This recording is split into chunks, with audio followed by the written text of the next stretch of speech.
Folks, welcome inside the Parisi Palace, high above 3773 East Broadway. This is a live edition of the Jake Feinberg Show, coming on Power Talk. Thank you so much for making us part of your day today, wherever you are in this great world. Yeah. And I have been, over the last 10 years, going around the world interviewing people that made a tremendous mark on music history, all music, especially in the lexicon of jazz and funk and R&B and country and rock and roll, and a lot of music that was birthed in the United States of America. And I've interviewed a lot of cats from Europe and, from Africa, and people that made contributions to this incredible tapestry. And my next guest is somebody who was literally one of the most amazing session bass players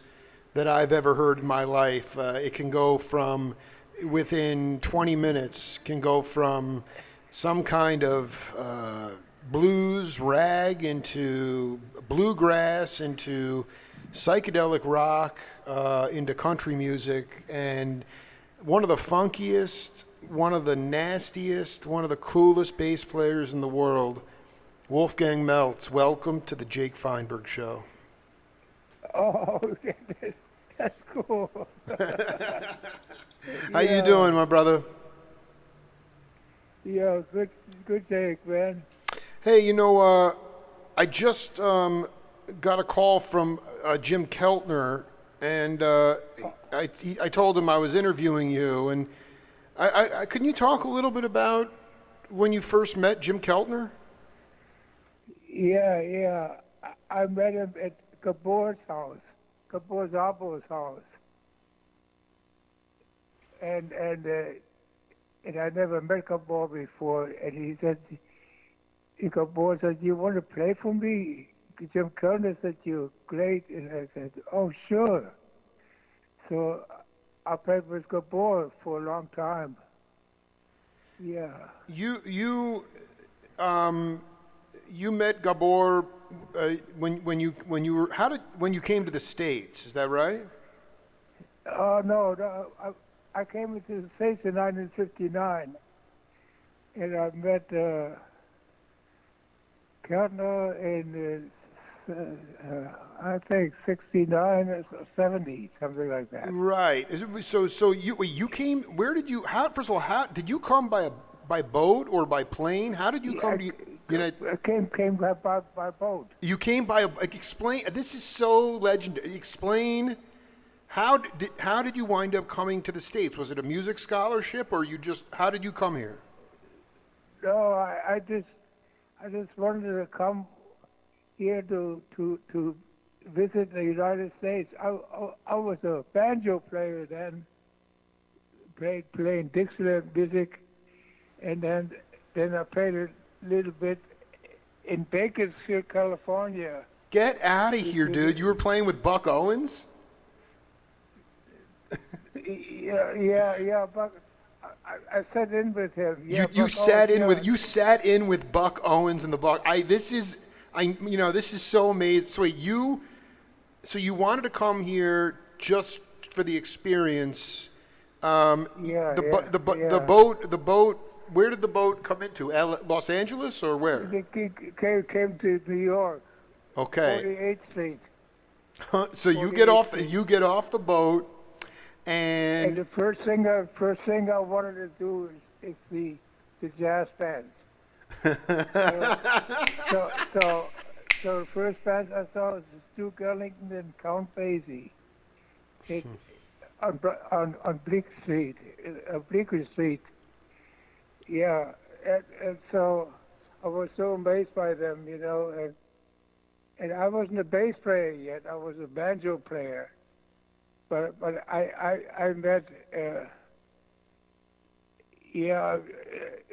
so. Unbelievable. Stinson's asking Wolfgang how to play the Fender bass. Yeah. He never played it before. He was going to New York to play with Stan Getz or somebody, and he went there and died. At 62, I think. Yeah. No. I interviewed a couple times Steve Swallow, and when he. Oh, Steve.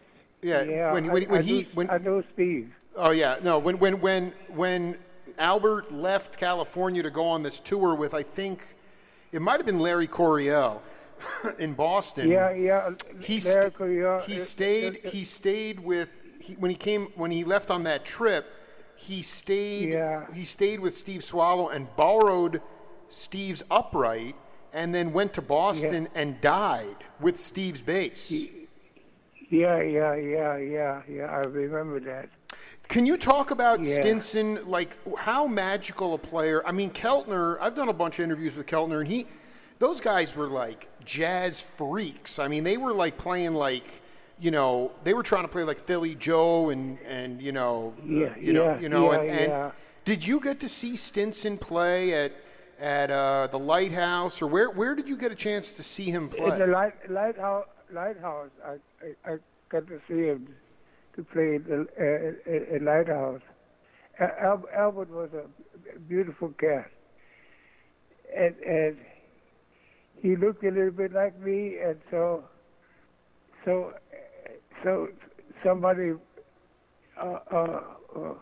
who was some drummer thought I was Albert. He said, "Man, you play great." And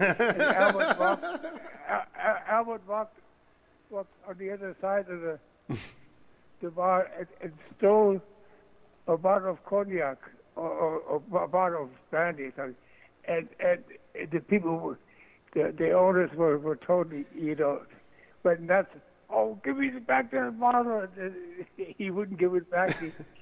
And he came back over to me and said, "Do you want a drink?" I said, "Sure." We had a drink out of that bottle. And I gave it back to them. And then he gave the guy, Wolfgang, it is such an honor. So you took a bus, but you knew nobody in New York when you came.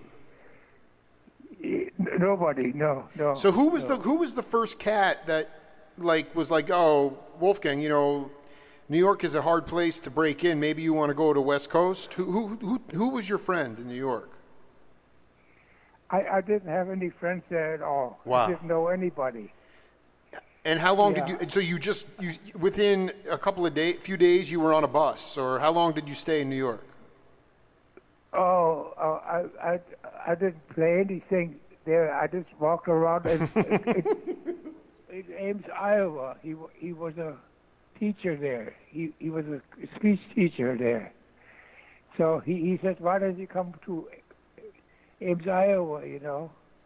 So I took a bus to Ames, Iowa, and I worked a little bit there. I didn't play any music then, and so I wanted to go to. I had a friend of mine that lived in Bakersfield, California, and I knew him in the Air Force in Wiesbaden, Germany. There was an Air Force base up the street from me, and I met a lot of GI friends there. and he was a GI friend there. So I went to Bakersfield, California, and I played banjo in the Dixieland band for a while. And so I went to sit in with a bunch of people there. Anyway, Buck Owens and all these guys, you know. Well, I want to ask you a question. Yeah. What can you talk? I mean, because my brother currently is the editor of the of the sports and news section at the Bakersfield Gazette, and that town is nothing like it once was. But it was really obviously it had its own signature sound at that time. But was there any jazz scene, or were you basically playing country blues? I would play Dixieland. Dixieland. Yeah, So Dixieland jazz was happening in Bakersfield. Yeah. There was a band there, and I sat in with them, and I went to. First time I went to Los Angeles, and I saw Teddy Buckner there. Oh my God! Trumpet player Teddy Buckner, and I sat in with him, and he was a great guy. Teddy Buckner was a great guy. So I sat in with them, and I was so amazed by their playing, you know.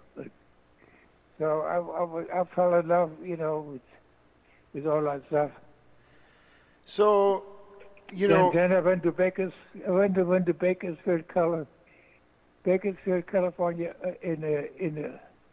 to college, to junior college, and then I went to a party, and I opened a door in a closet. There was a bass there, and I said, "Wow, man, what does that? What's that? What does that?" You know, and I said, "Oh, let me play it." You know, I played it, and I fell in love with it right away. And the guy said, the owner said, "Do you want to buy it?" And I bought it for I don't know, $50 and then an amplifier, you know. And I bought my first bass there. That is. And I've been playing bass ever since. Wait, so you never played the upright bass. No. Only electric. No. This is so. Wait, okay, so this is so classic. So, you start to play the Fender bass, and then, you know, would you say that you were into? I know you were in Dixieland, but did you understand the language of bebop? Did you try to play bebop at all? Not really.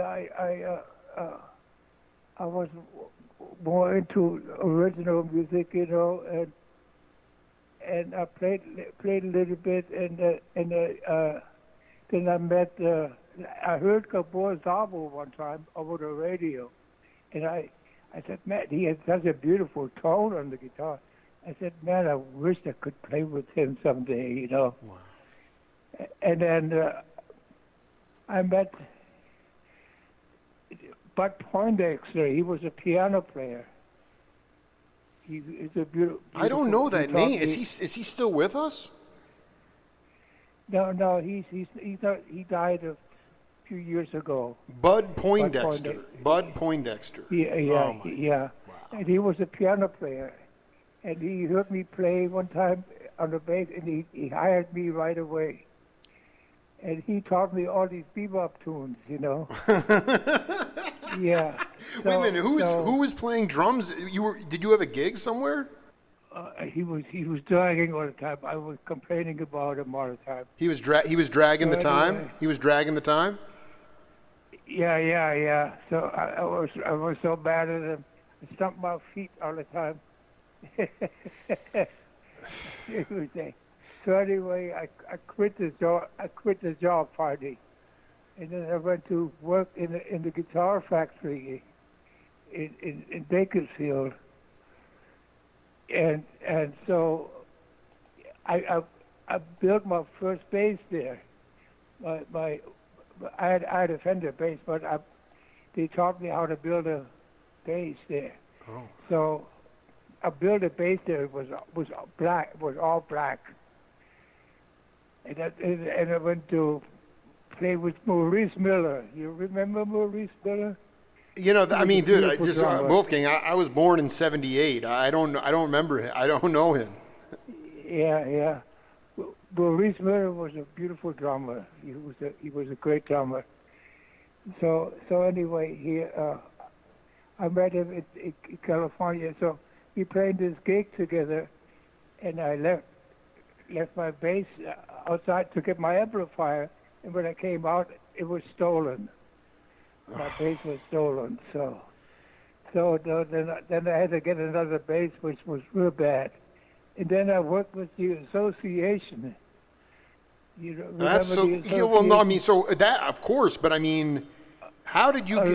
Along comes Mary and all that. Oh stuff. yeah, no, absolutely. This is sweet. Who got you connected though? I mean, were you like, you had not yet become established in the studio scene in Los Angeles at that point. So how did you connect with how did you connect with those guys, the association? I quit the association, and I went back to LA, and then I met Jim Keltner. And Jim Keltner, he knew Albert Stinson, and all these guys, and Albert Stinson came to my house and asked me how to play the Fender bass. This is I mean, I'm telling you, I can feel the divine with us right now, Wolfgang. You are on. No. This is really important. So, but what I'm saying is, before LA, okay, you were in Bakersfield, and if like the association was touring, if they were on a tour, they'd come through, and you play with them. No, there was a singer. What was her name? A famous singer. The bass player got sick, and I sat in with them, and that's how I got to LA. What was her name? I forgot. I'm looking it up. They came to Bakersfield, and the bass player got sick, and then once you played with them, they said, "Why don't you come to LA?" Yeah. I know. There was a couple of guys that was saw me play there in Bakersfield with Bud Poindexter, and they heard me play there, and they said, "Man, why'd you come to L.A.?" Wait a minute, you were playing beat. So you were. I mean, you were. Hold on. Who were these? I'm trying to find the names of that woman you were talking about. What was her name? Anita O'Day. Oh, wow. Anita O'Day. Yeah.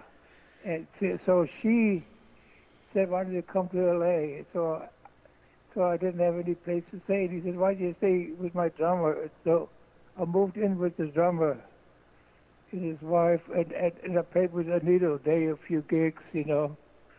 She was a real weird person. Anita O'Day was really a good singer, though. She was a great singer. Yeah, I mean, wait, hold on. Who was the drummer you moved in with?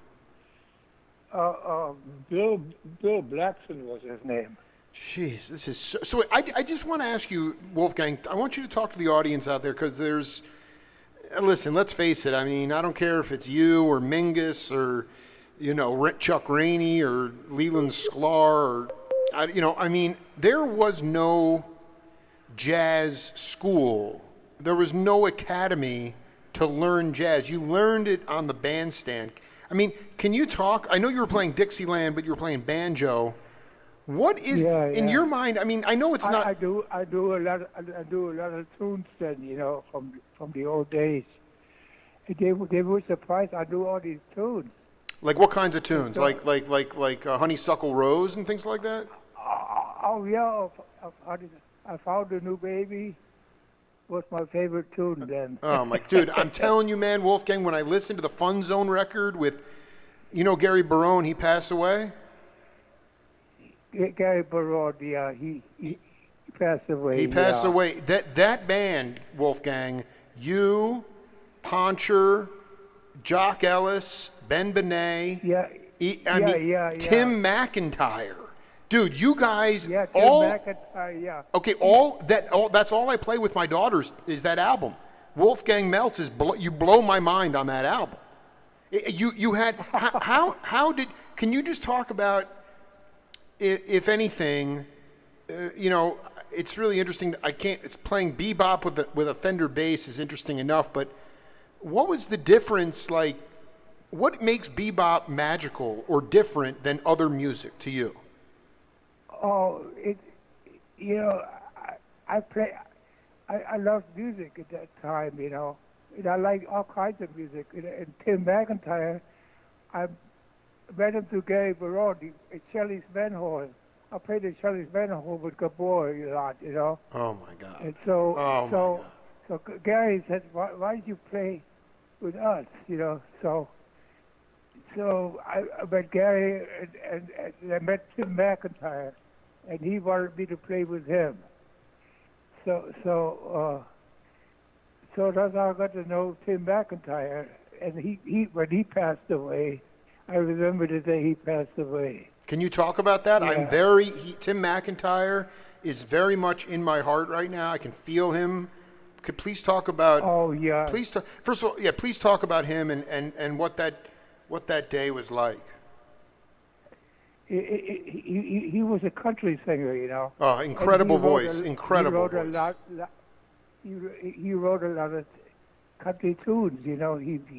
He played. He was a beautiful singer. And so I mean, outside of Jim Morrison, I haven't heard a voice like his ever. Yeah. Jim Morrison was one of his favorite guys. I know. Yeah.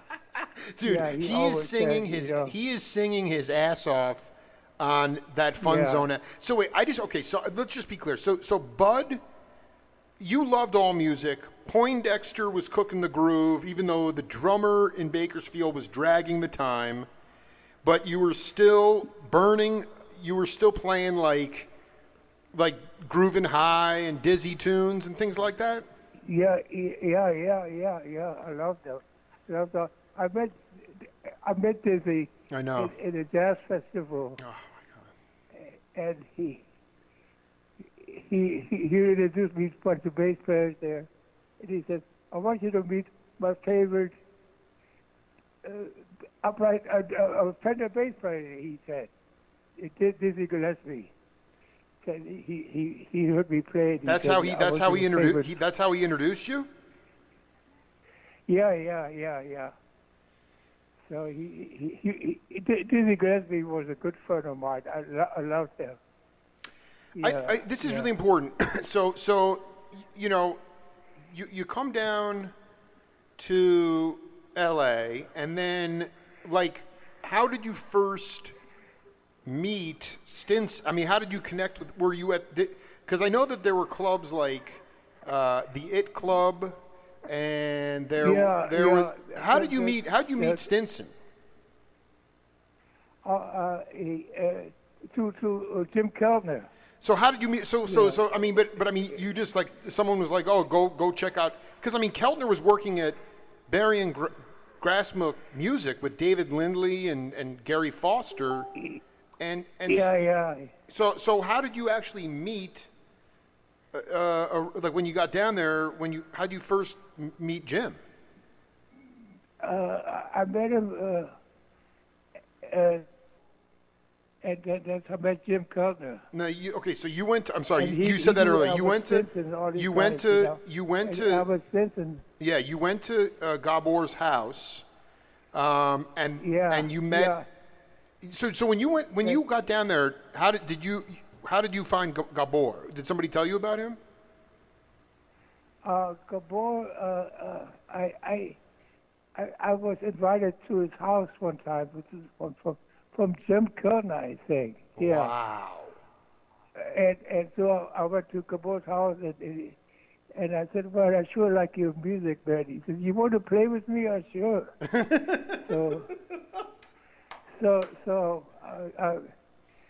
I got to play with Gabor for years, for 4 years. Then he left to Hungary and died. He was Yeah. so then, because I mean I'm very familiar with these incredible albums that you played with Keltner on, with Gabor, Bobby Womack, and then there was Yeah. Womack, yeah, that was a good album. oh my God, that was a great. But I mean, you kind of practiced with them, and then you wound up playing at the Shelley's Manhole with them. Yeah. I played with Gary Barone down there, and some guys. What was the piano player? Beautiful piano player. Mike Wofford.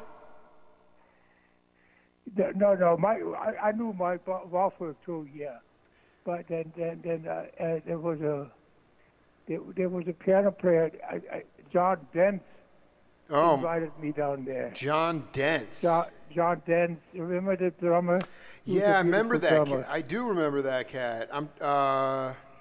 But I mean, was Keltner playing Shelley's with you at that time, or it was Dentz? Yeah, he was playing with Gabor somewhere, and then all of a sudden Gabor needed a bass player, and Keltner said, "Why don't you?" Albert Stinson knew me, and Albert Stinson really liked me, and he was a good friend of Jim Keltner, and he told Jim Keltner about me. So when Albert Stinson left, and Gabor needed a bass player, so Keltner said, "Why don't you get Wolfgang to play with me?" so this is America. How can you talk about? I mean, we're going through a very difficult time now, Wolfgang, in our country for a lot of reasons. Can you talk about why you love this country, if you do? Germany? No. Why you love America? I mean, isn't it because of the musicians here? Isn't it because of the people that? Yeah. I wanted to meet all the musicians in the world. And jazz was my favorite music. All jazz, the original and the bebop, everything. I liked it all. That's why I wanted to come over here. Do you believe that do you believe that at the time when you came to Los Angeles that music helped? What was the significance of music at that time? Today's world, Wolfgang, you have younger cats, they put music on for background, for multitasking, to pacify. Every time I listen to you or Keltner, Stinson, Charles Lloyd, Bobby Hutcherson, every time the music is burning, Wolfgang. It's like a spiritual thing. It's very... Yeah. Can you talk about how maybe it started with the banjo and Dixieland, but I would like you to talk about, do you leave your physical body how do you play spiritual music? Because I like everything that swings. If it doesn't swing, I don't like to play it. So it has to swing first.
did you find there were times in your career early on, or just in general, where you were able to leave your physical body?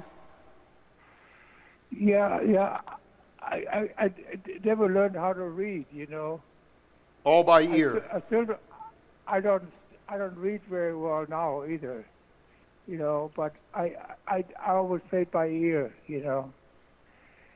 That's I love it. I wrote my tunes. I had somebody else to write them down for me. But when I wrote my tunes. Well, I mean, but you know, Wolfgang, it's like, yeah, you were ear trained. Your ears were huge. You could hear it. You learned how to play by ear. I mean, can you talk? Can you talk about, you know, just in general, like the kind of, you know, working with Gabor, how organic the music was? I mean, would he give you some? Would he just hum the tune to you, or would he just give you chord changes, or would you just? How organic was the process? I just learned them by ear, mostly. You know, I could read chord changes, you know, here there, but I had to write them down. The music I wrote for him, I had to write down the chord changes and play them during the breaks. Taught him during the breaks, and he said, "Oh, I like that tune, man. I'm going to play it right away." He said. So you were working it out. You had to practice it during the set break in order to make sure you could play it on the bandstand. Yeah. I taught him my tunes during the breaks. He says, "You want to learn that tune?" He says, "Yeah, man." So I taught him I had his guitar, and it was so hard to play. His strings were so hard to play. So I had to play the guitar a little bit, and taught him the tune on the guitar. And he says, "Oh, that's nice, man. I like to play that." He went down and played it right away. Gabor had a beautiful. I have a picture up here in my room, and it was Gabor, Keltner, and me. That was my favorite trio. You guys played as a trio? Yeah. Oh my dude, I'm telling you, Wolfgang, bless Gabor Szabo, you and Keltner. This is the greatest trio of all time. It's the greatest trio I've ever heard in my life. Yeah. I met. There was a piano player named Richard Thompson. I kind of remember that. Okay, go ahead. Yeah. He was a friend of mine, and he introduced me to Gabor. So he said, "Man, you ought to play with Gabor." I said, "Man, I love his playing, you know." And he took me up to his house one time. It was on a day after New Year's Day.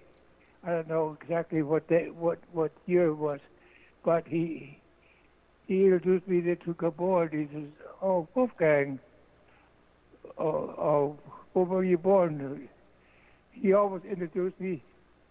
He was born in the same hometown, Europe. He introduced me to. Gabor always did that. He was born in the same hometown, Europe. He said.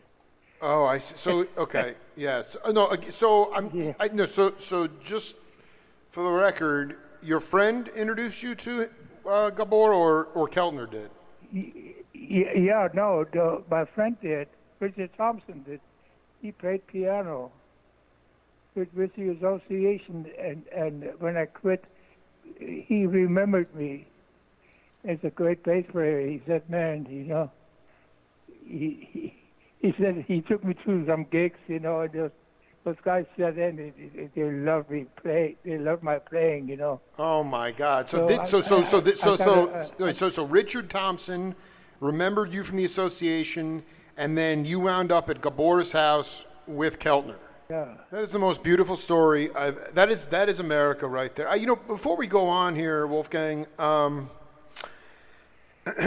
curious about if you have any recollection or memory of these amazing European musicians who worked on the MPS label. Hans Kohler, Horst Jankowski, Volker Kriegel. And then, not to be confused with Wolfgang Meltz, but Wolfgang Downer. Now, were you hip to those guys at all in Germany before you came here? No, I didn't know nobody. Didn't know anybody over there. Were you? How old were you when you left? I was 21 when I came over. And at that, were you playing like German folk music, or were you playing Dixieland in Germany before you came? Big Dixieland music in Germany, yeah. That's the only. I knew all the tunes. The guys were amazed that I knew all these tunes when I played bass, you know. Well, wait, no, but I want to go back to Germany for a minute. How can you explain to me and my audience, how did Dixieland music find its way to Germany? Was it because of World War II, or how did it wind up there? That was after World War II, and my brother was a jazz fan, and we always listened to jazz. Every Saturday I went over there to my brother's room, and he was a great dancer. He danced to jazz. He danced to jazz and everything. Wolfgang. I mean, let me tell you, jazz is the most danceable music. I know people can't dance. I can dance to it. I can dance to odd time music. It doesn't matter what it is. That's awesome. Yeah. I never danced in my life, you know. So, but my brother was a great dancer. He was. Martin was his name. Martin. Yeah. He every Saturday he played, you know, he played some fast food in the morning, you know, and I went over there and he introduced me to jazz, man, you know, so yeah. Now, okay, but I want to be clear. Dixieland is one thing, but then what about Bird and Dizzy? Did you get hip to them in Germany, or? Yeah. I got to hear them then. Yeah, in Germany.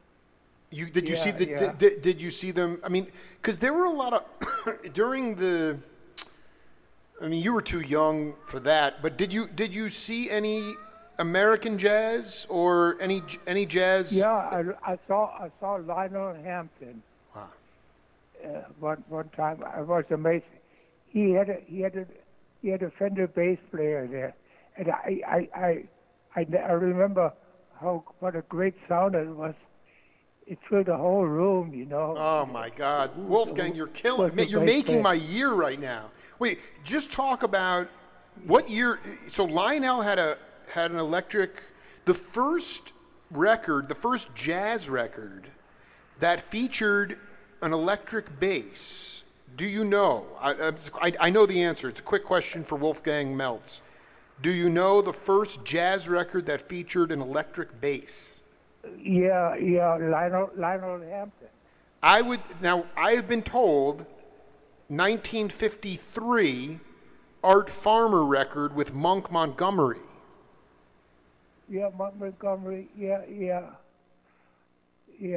I never heard Monk Montgomery. I met Monk Montgomery. Sure. But when he was on tour in Germany in the Lighthouse, and we became good friends. Yeah, Monk was a great guy. He was a crazy guy, but I loved him.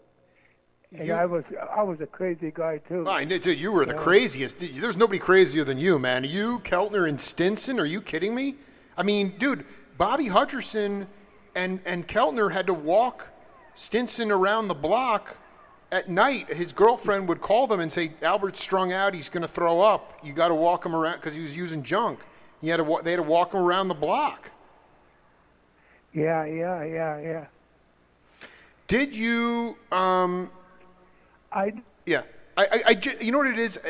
I wonder if you could, in the best way you could, talk about the brotherhood that existed when you moved to Los Angeles. I know you played with Gabor and you connected on that level. But can you talk about the love and the brotherhood and the and really how the music grew when you got to Los Angeles in that whole decade, Wolfgang? The music kept growing and growing and growing. You can hear it in the records. How did it happen like that? Well, I don't know, man. I loved all that music, man. It was great, Even country music was growing then, I loved it all. But I like rock too, even though I wasn't really a rock player, But I like rock too, That was my favorite music was always jazz, Yeah. So in your trio, was Keltner playing a full drum set, or was it like a modified kit, or were you playing Fender bass and Gabor? Yeah, he had a little bass drum, and he put a microphone on his bass drum, so and turned it towards he could hear himself play on my amplifier. So that's how we got to play together. Real good. Wait a minute. Wait, hold on. So was Gabor playing acoustic guitar? Yeah, no, he always had an acoustic guitar, but it was amplified to in the middle of the hole. Right. So he had an acoustic guitar that had some amplification, and then Keltner had a mic. Yeah. He had a mic on his bass drum.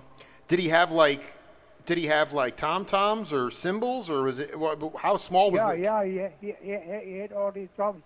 They were. Yeah. He was a beautiful drummer when he played his solo. After the solo, he dropped his sticks. And that was the end of the solo. Yeah. Dude, you are literally, you're healing me, Wolfgang. This is, and then would you play like Buffalo Springfield tunes and like folk tunes, or was it really a jazz? Yeah. Or what did you play? We played, and then we took sections out and played on those grooves, And that's So you would like take a couple of like non-jazz songs and work on some of the grooves and then put them into the and played on those, yeah. So there was really, was there a set list, or was it, or it was like, hey, let's just go into it? Was it basically just free, like you were just playing free, or was there a set list? Yeah. I just had to make up my own lines, That's This is the most insane, dude. I cannot believe. And so you play. Where else did you play besides the Manhold? Were there coffee shops, or what venues did you guys play as a trio? Yeah. Well, we played with Richard Thompson and us as that was our quartet. Oh, that is was there a name? Was it the Gabor Szabo Quartet, or what? Is that what it was? Yeah. We played a lot of gigs. We played in San Francisco, all these places, Oh my God! And that's because Keltner was talking. This is it. This is all coming together. Because isn't it fair to say that when you guys were playing the Both And in San Francisco, is that where you met Charles Lloyd and Woody Shaw and those guys? How did John Handy? How did you meet? How did you meet Charles Lloyd? Oh, I met him down in L.A. through Richard Thompson, and then Keltner introduced me to Gabor. So that's how the whole thing started. There was a club I wanted to ask you about. It's called the Dragonwick. Jimmy Hutchison? No, Bobby. I know Keltner used to go down with Bobby Hutchison. Yeah. yeah, I played with them a few gigs, and I played with some black people down there. You know, that, that that's that's how I got into jazz. You know, that like the black people liked me a lot. You know, so I mean, it was good. did they give you any grief, or did they about the electric bass? I mean, a lot of the cats, you know, they look at the electric. A lot of bass players who play the upright don't think the electric fits into what you would. I mean, the fact that you were playing essentially acoustic jazz, like just in that quartet was Richard on electric piano or acoustic piano in your quartet? He played the electric piano. Yeah. This is insane. You're telling me electric bass, electric piano. Keltner had a small kit with one mic. Was there one mic on it? Oh no, he didn't like mics. You know, when he played. You know, only when he recorded, he had mics everywhere. Oh no! I mean live. I mean live. Yeah, but live he only put a mic on my. He had a little mic on his bass drum, and fed it through my amplifier. yeah. He had two channels. So you put that channel, and he says, just put it there a little bit, you know, so I could hear you a little bit. You know, this is the great. So I mean, at a certain, because I know did at a certain point, you know, like, did Jim say to you, you know, Wolfgang, you know, I love jazz, but I have a family. I don't want to be a starving genius.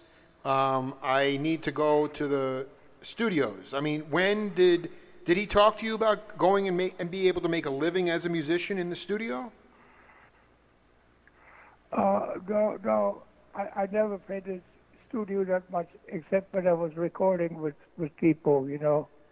No, I totally get it. I mean, how did you? But I mean, you just couldn't. I mean, there were already like, you know, it was Carol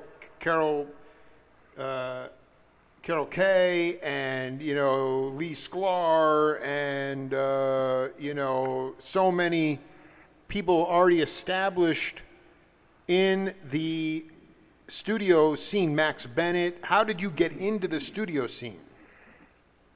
Oh, I really didn't, you know. They were doing all the reading gigs because I couldn't read very well, you know. I was a get by reader, but I wasn't a good reader. So they took all my gigs away from me. when people told me, you know, called me up, do you want to play? You know, I said, no, I don't read very well. So yeah, but I mean, that's the thing. I mean, I mean, King Curtis used to say to Spider Webb, great drummer, he said, Spider, you can't read, but you can play your ass off. I mean, that's all that matters. Yeah. So it's fair to say, Wolfgang, that the sessions you did were with people that there was never any written music, you know, with any of these? There was never written music, you know, but you know, some of them I could get by, you know. I put the chords above them, and then I went from there, you know. So it was mostly by ear. Now, I just want to go through this here. The first record that you were on was, tell me. I forgot. I know who it is, and I want you to talk about this guy because we lost him way too early. Lynn Blessing. Wolfgang, you are on fire, man. You are, yes, Sunset Painter. How can you talk? This is the most psychedelic album I've ever heard. I mean, can you talk about Lynn Blessing and how and what your memories are from that session? I have never, ever been able to find a copy of this record. Oh, he hired me we were rehearsing in the band, and he knew me through through that band, and so he said, "You want to do an album with me?" So that's how I met Lynn Blessing, and we became good friends, and so we did some gigs together and all that stuff, and later on, I hired him for Gabor's albums. I hired him to play in our band once in a while. So that's Lynn Blessing was a very, very dear friend of mine. Yeah, you hired him to play on Magical Connection, Gabor Szabo. Yeah. I mean, because Yeah. but I mean, this was a lot of also the producer. It says the producer on this album was Paul Horn. Did you know Paul? Yeah, I knew Paul. Yeah, I played in his band. You were so modest. What do you mean you played in his band? What do you mean you played in his band? When did you? How did you, I thought you played with Gabor? When did you play with Paul? He hired me to play a single, and so that's how I played with Paul Horn. So he got to know me, and he wanted me to play on this single, so that's how I played that. I forgot it was a single, whether it made it or not, I don't know. But anyway, that's how I played with Paul Horn. But I didn't play any gigs with them, really. Right. No. I played some little gigs with them, I think, maybe, but they were local, like Lighthouse and Shelley's Manhole, But did you? What was your the one you got to L.A.? You would go on tour with Gabor. Was there any other touring acts where you got a chance to go? The first gigs I had was Anita O'Day. She was a jazz singer, So and people got me through her, They got me they heard me play to her, through her band, and they hired me from that band, stuff like that. But that was my first gig in L.A. was Anita O'Day. Yeah. I was going to ask you about. I want to read you this quote from somebody. I think it's going to bring a smile to your face. Because this is what he said. Because of Wolfgang Meltz, over the last 50 years, I went all the way from being an isolated American to someone who's much more aware of the entire world, especially Europe and even Russia. That was Larry Coryell. Yeah. How did you meet Larry? Oh, Larry, I met him he came to my house. I guess he had somebody gave him a new guitar, and he came over to my house and showed me his new guitar. He was a real tall guy, Larry was. Oh, big guy, yeah. Yeah. So we talked about music and stuff, but that's how I met him. I didn't play with him very often. I played with him one gig maybe at a concert in L.A. That's about it. When you like were working with Stinson, because I know the muscle, and you never played the upright. So, but there's two different muscle systems for the upright and the electric. Never did. How did you? What did you? What was the most? What was the? Did Albert like the electric bass, or what did? How did you teach him to play it? No, Albert was a beautiful upright player, but he wanted to learn how to play the Fender bass.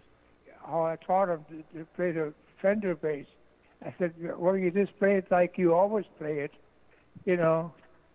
you here's the fingering, like that's like you, like you always do. And that's how you, and it played with your fingers, or with your pick, whatever you want to do.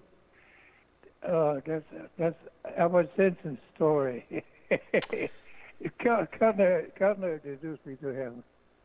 Keltner and him, everybody knew Albert. So when you were did you ever play in, would you go see like Buster Williams play with Herbie Hancock when he was playing electric bass? Or did you check out what some of the other electric players are doing when they were really playing modal or really stretched out jazz? Yeah.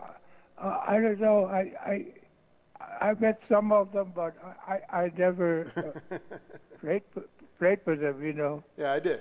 But they always went to see me once in a while, They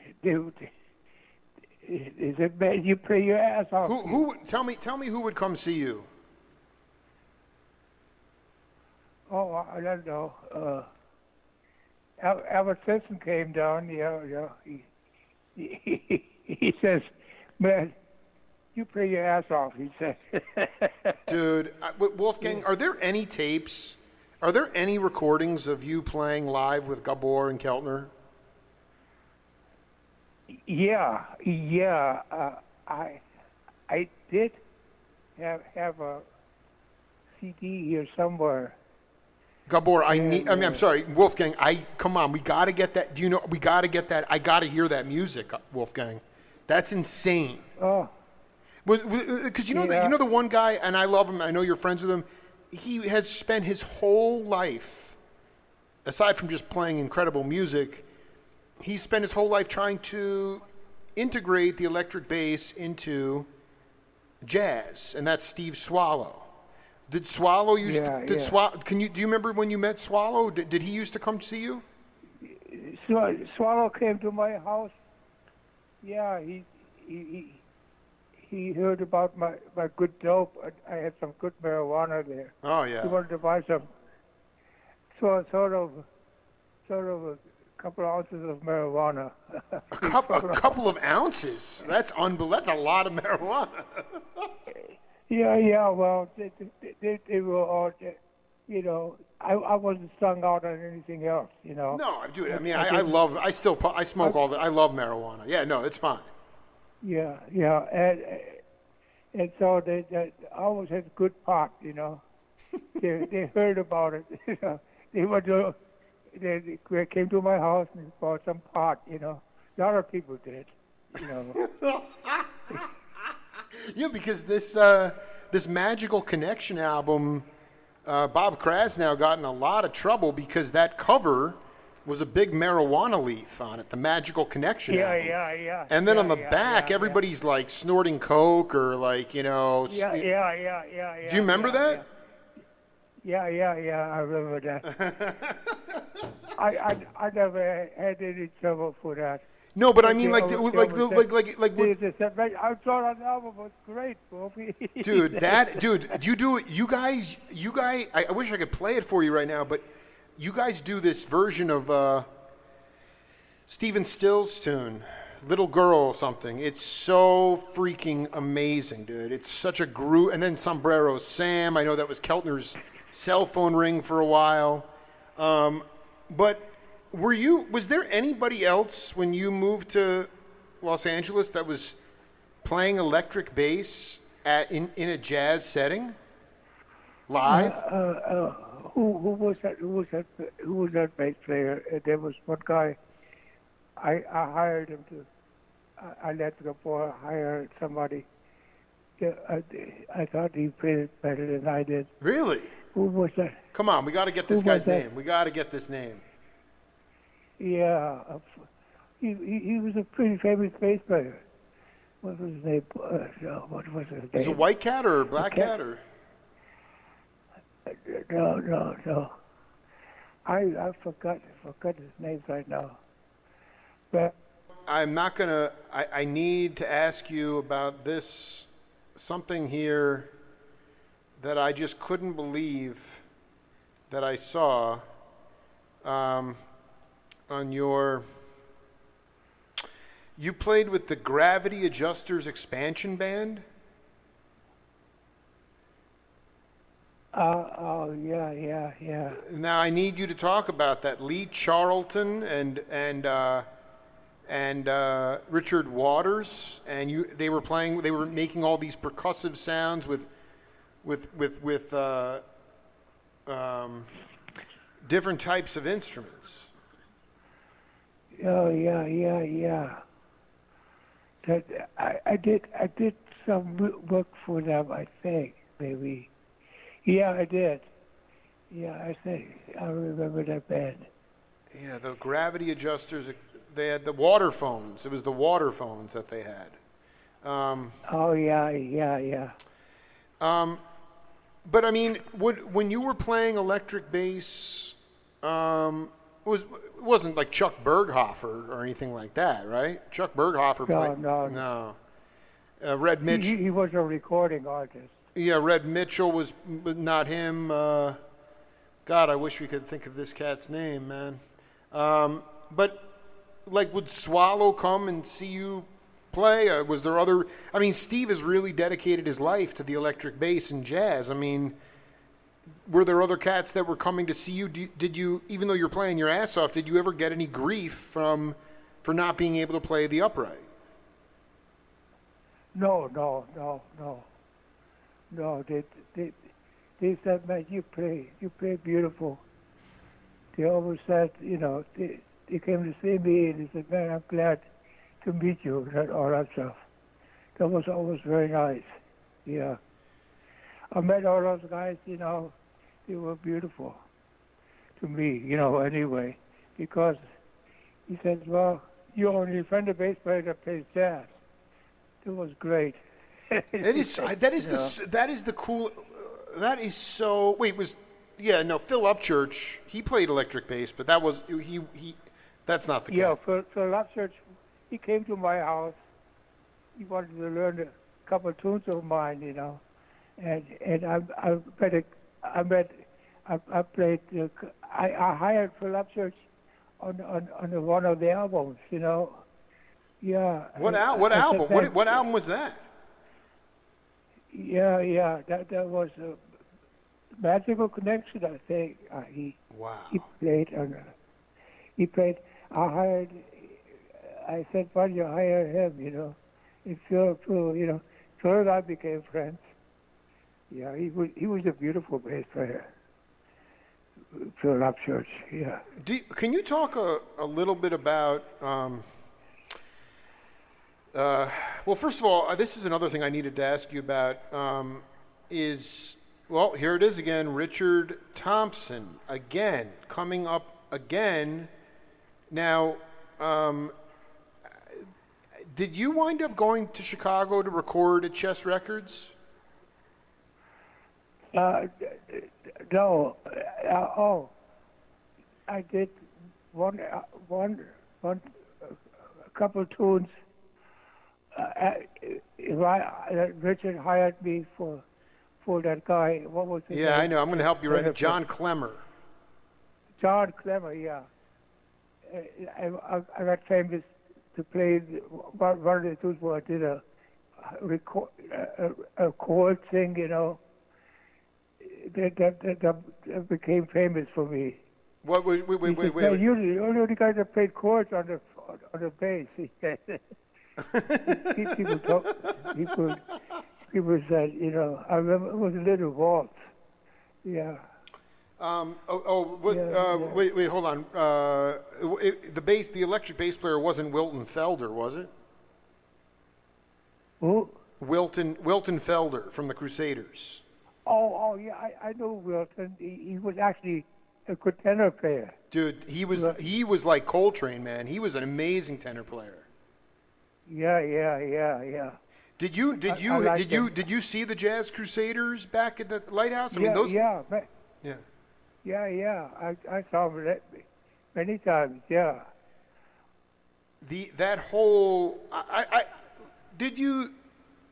Can you talk? I mean, immigration is such a hard issue right now in our country. I know I've gone back and I've interviewed Miroslav Vitous and Francois Rabath and Airto. I've interviewed all these guys. Now I get to interview you. I mean, Cannonball sponsored Airto and Flora so that they could stay in the United States and eventually get citizenship. Yeah. Can you talk about how the heroes, I mean, how were you treated as an immigrant? How do you believe immigrants should be treated in this country? Oh, they should always be welcome. Why? Why? People come over here to want to be here. You know, I wanted to be here, you know, even through hard times and everything. But I like the music here, you know. It's up and down, you know. There's that rap stuff, you know. I don't like that much, you know. But it was another part of time I didn't like very much, the rap stuff. But you know, I did a rap album with somebody, you know. And then did another rap album with a white guy here. I forgot what it was. Yeah, because your bass lines have been sampled so much. I mean, I don't know. Do you get royalties for some of the bass lines? Yeah. I did. I don't know. They told me I was sampled, but they didn't sample me enough to steal my tunes, you know. He said, they stole your tunes. He said, they stole your tunes, Wolfie. You know, I said, Wolfie. I know. That's okay. let him see. You can steal my tunes. You can steal my lines and stuff. Let them groove with it, you know. So we're talking to Wolfgang Meltz here on the Jake Feinberg Show. Absolutely one of the highest honors of my professional career. So Keltner, you know, those guys, those guys would go in the studios and, you know, soundtracks and jingles and commercials, and they'd play everything, and they'd make some money, and then they could go out and play Dante's or Manhole, and it didn't matter if you made $5 or $30 or whatever, because they were making money in the studio. Yeah. So, I mean, how did you make a living because you're right. I mean, you don't have a huge discography. You weren't a studio cat. You weren't like one of those guys you know, that was playing Motown record. Maybe you did. I don't know. But I mean, you know, the fact is, yeah. I mean, so how did you wind up making a living as a musician? You couldn't. Gary Barone said that Shelly Mann's band was one of the only paying jazz gigs in Los Angeles. How did you make a living? Yeah. Well, Gabor fit everybody more than anybody. When I played with Gabor, you know, most people paid $40 a night or something. He gave me $60 a night. Right. You know. Right. Yeah. He was great about that. You know. Yeah. So anyway, usually mostly of the time I was starving. Yeah, that's what I want to tell you. You were starving to death.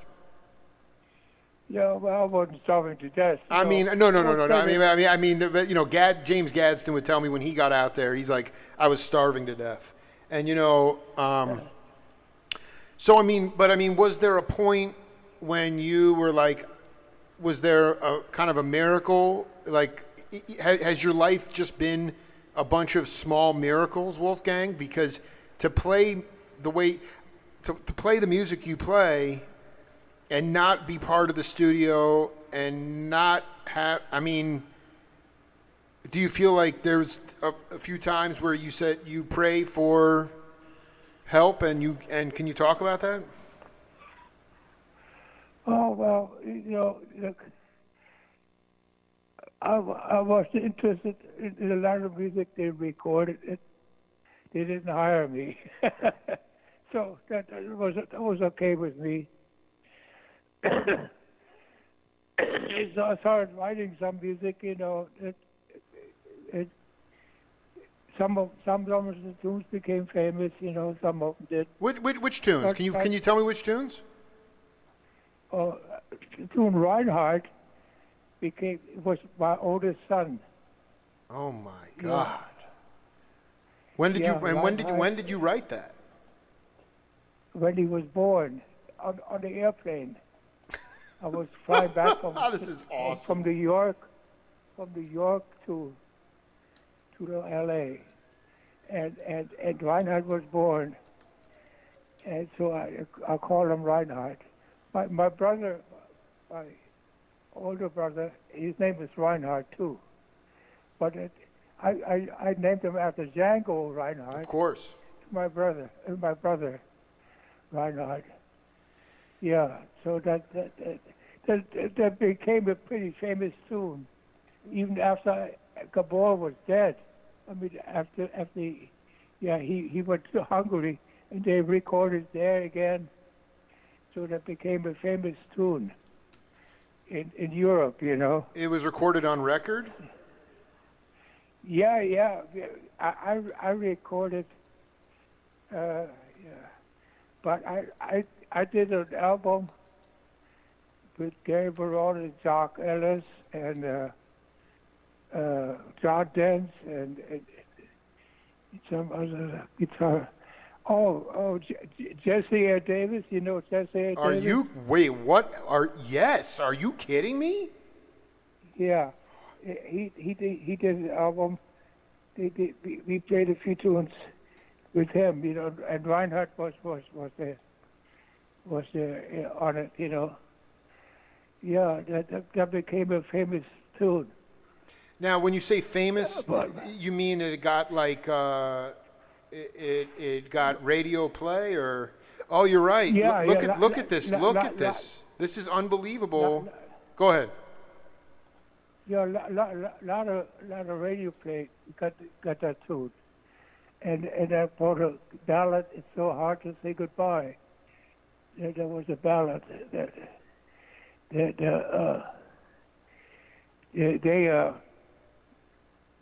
they like that tune too. Dude, But I know. Okay, I'm looking here. Reinhardt, named after Wolfgang's son, Gabor Szabo. Now, this was on a 1973 album called The Rambler. Yeah. Now you're telling me that was recorded in Europe, and you weren't actually on the record? Yeah. We recorded in Berkeley, New Jersey. In Inglewood Cliffs, yeah. Yeah. You went to Rudy. What was that experience? You were at Rudy. Was that the first time you were Rudy Van Gelder? Rudy Van Gelder loved me. Why did he love Wolfgang Meltz, dude? Why did Rudy Van Gelder love you? Yeah. Well, we went in there, and we were a little late. Gabor said, I'm sorry we're a little late. Yeah, you were late, all right, he said. Rudy, and he started smoking a cigarette. If you can smoke in here, you had white gloves on, Rudy Van Gelder. And I smoked. He said, you could smoke in here, he said. Wow, he let you smoke in there. Yeah, he let me smoke in there. It was wonderful. Rudy loved me, man. Yeah. This is so... He got me that in that ballad, It's So Hard to Say Goodbye. He got me the best bass sound ever. That was. So I want to be clear though. When the Rambler was cut, it was receiving airplay. I mean, you recorded in New Jersey, but then you came back to Los Angeles, but. It was was that tune being played on the radio in New York and New Jersey and East Coast? Yeah, it was. I got some money out of that tune. Reinhardt, and the Rambler too. I wrote the Rambler too. You did? Oh, yeah, I wrote the Rambler. Yeah. Oh yeah. my God, this is so ridiculous. I cannot. My God, Bob James was on this. Bob Yeah, James. Bob James was on it. Yeah. All compositions by Wolfgang Meltz, except indicated. Oh my God. Wait, hold on. So this is the Rambler. You wrote the Rambler. So Hard to Say Goodbye. New Love. Reinhardt. Help Me Build a Lifetime. All is no, and then and then you did All Is Well, which is a Robert Lamb tune. Bobby Moore. Who was Bobby Morin on drums? He was a very good drummer. I met him through a tenor player in L.A. Anyway, he played with Gabor, and he traveled with us to New York. Yeah, to that album. Yeah. So I was going to say. Yeah. No, but I mean, so that you're telling me that you got the intellectual property, you got the credits for that song for this album, Reinhardt and So Hard to Say Goodbye. Did those go like gold, or were they like really popular? I wasn't even born, but I mean, like that's kind of how you really started to make. Yeah. Yeah. People ask me, whether they could record it, that tune off that album, They said they wanted to play those tunes, They asked me, can we play, right? Will you allow us to play that? I said, sure. Those tunes got pretty well heard, Right, but I mean, the idea was, sure, you can record it, but you got royalties from that. Yeah, some royalties. Sure. Some of them, then they changed manager, and he stole a lot of my stuff. So I don't know, but that it was, it wasn't important to me. No. So anyway, Wolfgang, can we do set another segment next week? Yeah, sure. Yeah. Sure I can. I just, before I let you go, I wanted to ask you about, like the Fun Zone album, Rubenstein, Oh, yeah. Jock Ellis. You guys were singing on that too? I've never heard, Wolfgang, I've never heard, and those are not the studio cats that it's not the original Wrecking Crew with Hal and Emil and Tommy Tedesco. It's not James Gadsden, or it's not Ed Green and David T. Walker. It's like all these guys that at first I knew your name, but Poncher, Barone I knew. I mean, how did you wind up? That's just a very cool group of people, man. I mean, can you talk a little bit about, and Tim Mack? How much work did you do with Tim McIntyre? Yeah. I moved in this house for a while. We became friends, and he had this big house on the hill, and I was there the night he died. You were? Yeah. What happened? Yeah. What happened? Tim, yeah. So they asked me to bring his Porsche down, so his wife did. I don't know. She was weird. Anyway, he died he died of alcoholism. Yeah, he had a bad heart already. So What was? he died Did you feel like Wolfgang? Did you feel like he was kind of a shaman person, like Gabor? Like when I listen to Tim sing, it sounds like God is singing. Yeah. He was a. He loved me, man. Everybody loved Wolfie, dude. What Keltner and Wolf? I mean, you got this is the greatest people of the world, man. I just want to ask you how are you feeling these days? Are you doing okay? I'm doing fine. I still have a bad lung, but other than that, I can walk and talk. You know, I tell you, I want to give a big thanks. I did 2 interviews with Don Poncher, who was just one of the nastiest drummers I ever heard in my life. And he was a beautiful drummer. And he's like, well, I was like, can you get me a hold of Wolfgang? And he looks up. He's like, well, I got one number for him. I said, okay. He gives me your number. I call it. Nobody answer. I call it again, and you answer.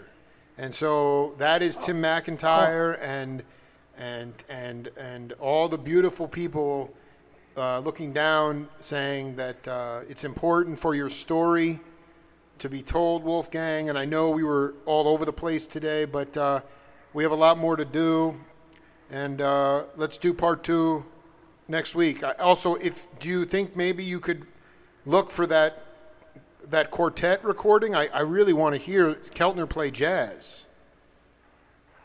Oh, yeah. He likes to pretend that he likes to pretend he didn't play. He record with Bobby West and Claire Fisher on a record.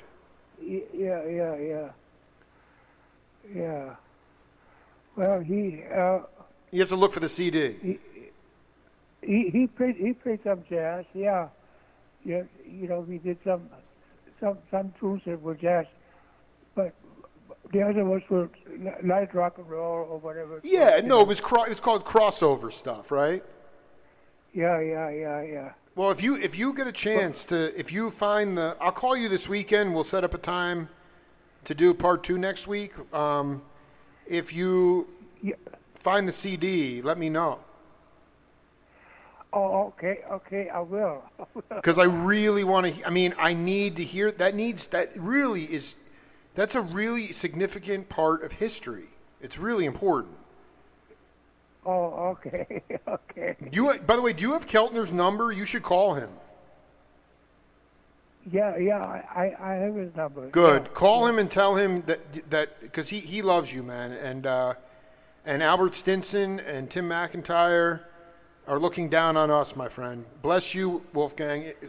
Do you have email, by the way?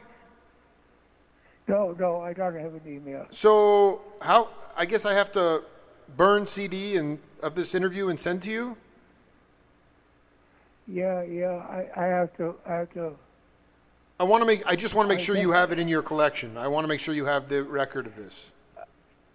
Oh yeah, I have some of the stuff. I don't remember what I have here, but I look up through the week and yeah, no, that's fine. That's fine. I know that. What I was saying is our interviews. Do you have do you have a CD player that I can burn? I can record. I can send you a copy of our interview. Oh, okay. Yeah, I do have a small CD player here. Okay. Yeah, you could do that. Okay, so I'll call you this weekend. I'll get your address. And then we'll do part 2, and then I'll burn you I will burn you the recording and send it to you. Okay, thank you so much, sir. Hey, man, call Keltner. Yeah, I love you, my man. Wolfie, I love you too, man. We'll do it again, man. Okay. All right, be cool. Yeah. All right, later on.